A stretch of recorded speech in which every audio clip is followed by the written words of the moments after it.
Good morning and welcome back to Regenerative Opportunities. Um, it's funny, the first video, these are all rough and not high production value, but just want to get thoughts out there and share some of these opportunities. I had done a little bit of a broad thing in my first video, but today two things came across my desk that highlight um, exactly how great this opportunity to take this regenerative lens and largely looking at the land, like how do we interact with the physical earth? How do we manage the land? How can we work in alignment with nature as opposed to just kind of imposing uh, our short-term goals without regard to what we're disrupting in terms of natural cycles and ecosystems and so forth.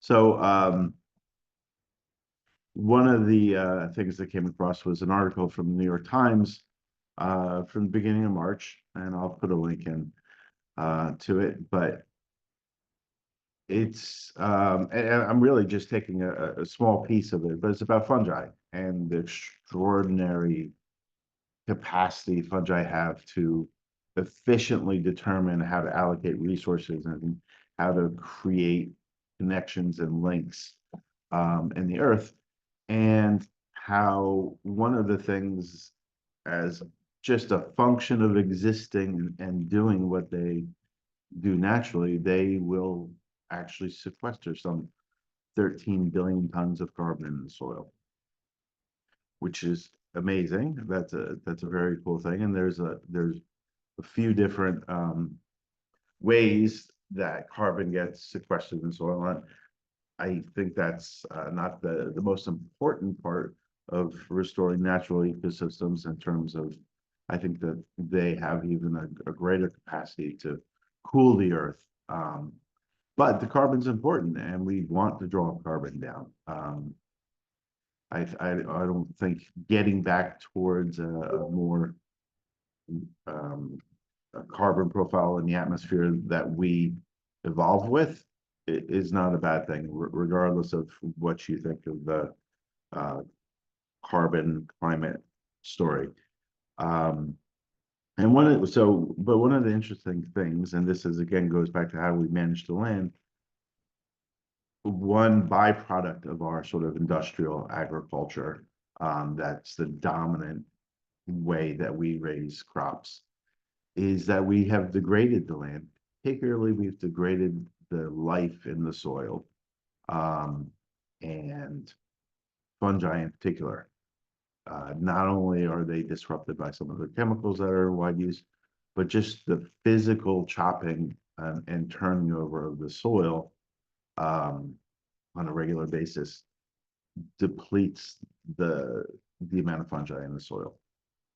And so at this point, we have 13 billion tons per year, according to this article, being sequestered every year by fungi. But we have vastly diminished the amount of fungi that's in the soil. So that's an opportunity, again, a regenerative opportunity to reestablish those fungal networks. We can shift how we manage the land, and we can actually re-inoculate the land in ways that are relatively, well, extremely cost effective. And by re-inoculating and reimagining how we work with the land, we can restore these communities. And very often you will hear sort of the life in the soil is kind of broken down into like soil carbon, and how much that, when you burn it, that's what's left. The life turns to inert carbon, or soil organic matter. The potential, a lot of our agricultural lands are very degraded. Where an adjacent forested land, as we'll see in our second example, is somewhere around 7.9% organic matter. The farmed and worked agricultural soils could be 1%. And we can dramatically increase that. Those lands likely were in that 8% range before. And even those forested lands may be degraded somewhat likely.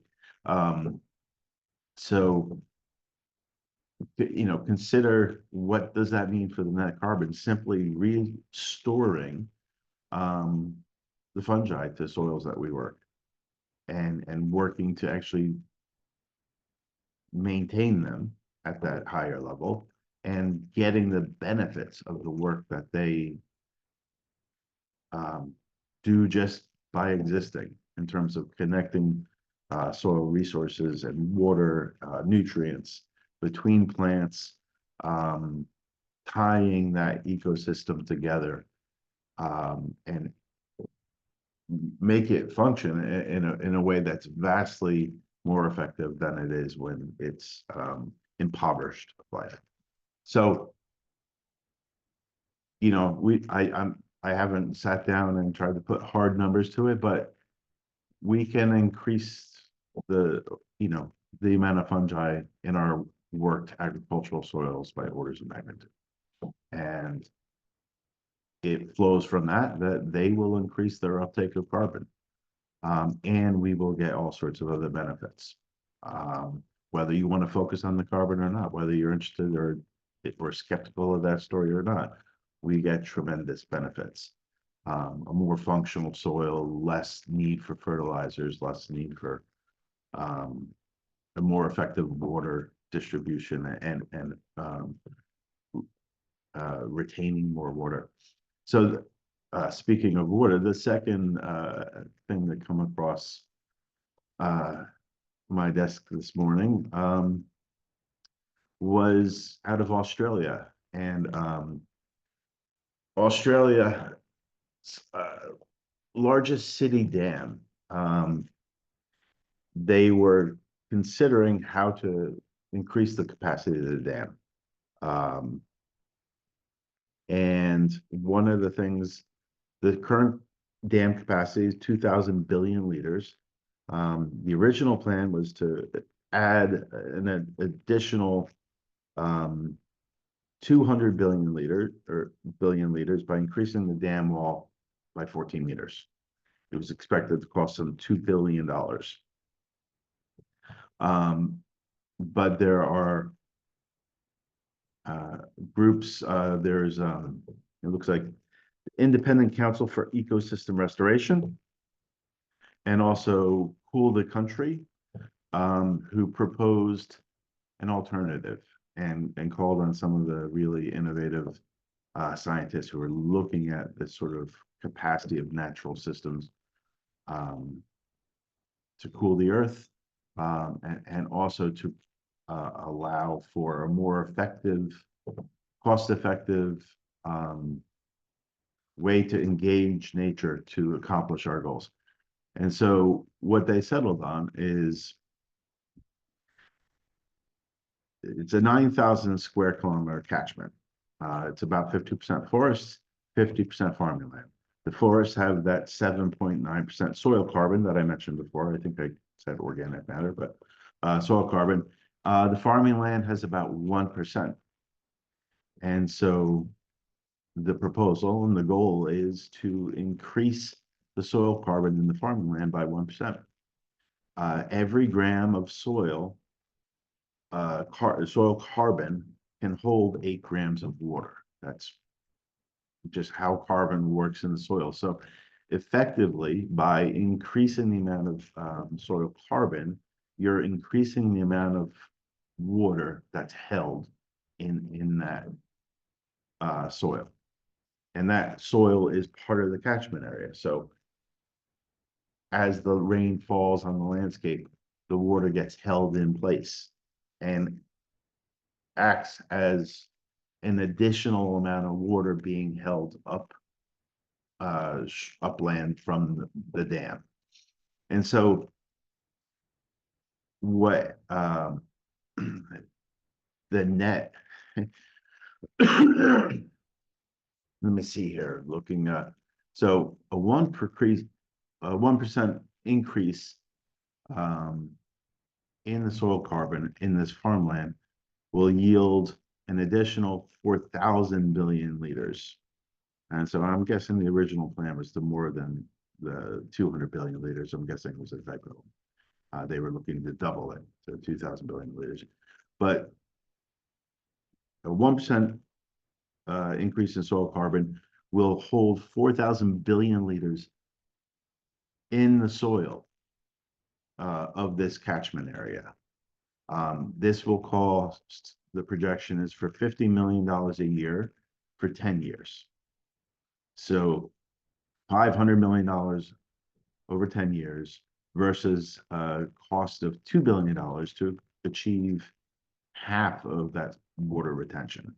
So, you know, an extraordinary payoff by working with nature, regenerating the life in the soil. And likely it's going to have an additional benefit of improving the actual farming productivity and profitability.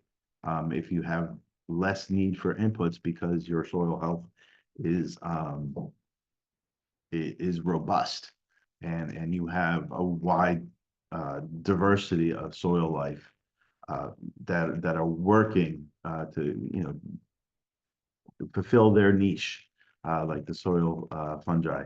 So just two extraordinary examples that came across today that just, if we can just flip the lens that we are looking at things and moving, it, not that we don't consider our tech and our capacity to terraform the earth and you know, create the dams and so forth, but to look first to nature.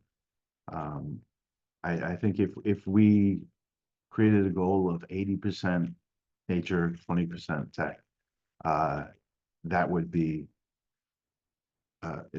just having that mindset and that flip would be an extraordinary benefit to us and to all the life that we share the planet with, which we also depend on. So just wanted to put that out, get that out quick. And yeah, I hope you enjoy thinking about it, and I will get the links in there. Thanks.